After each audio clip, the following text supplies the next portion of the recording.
May hapon, mga igsuon, piyesta karon ni San Bartolome, usa sa mga apostoles ni Kristo. For your information, kini si Natanael, diri sa Ebanghelyo karon, maura ni si Bartolome. Okay? Now, unsa may nahitabo sa Ebanghelyo? Kini si Felipe, nga nahimo pong apostol ni Kristo, iya untang ipaila-ila si Jesus kang Natanael. Ali, ipaila-ila ta ka sa Ginoo. Nakita na namo siya, ang giingon sa mga propeta. Jesus iyang pangalan, taga Nazaret. Ali. Pero unsay tubag ni Natanael?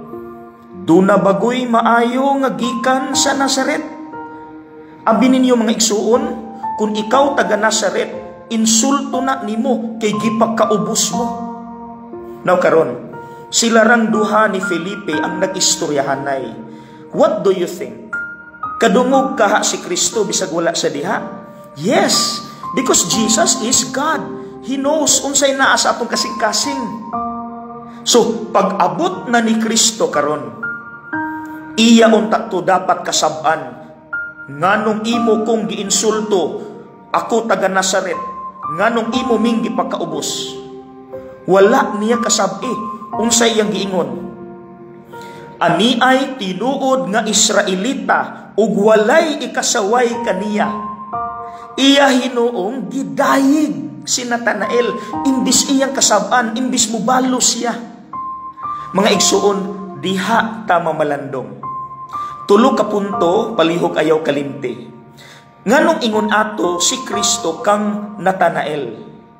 Number 1, kay ang Ginoo, bisan pag-unsa ta ka makasasala, bisan pag-unsaon na tugsukol siya, nakasabot na nato kung kinsa ta ug unsa ta.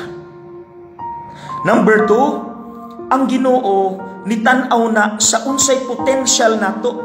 Nga kita, kay hinimo man ta sa Dios, naagyud tay potential nga mabag-o. Bisan pag-unsa nato ka makasasala, naatay potential nga mabag-o.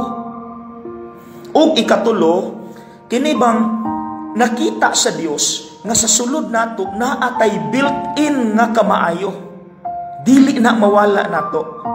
So mga igsuon nindot kay tong tulo, unsa gani ito?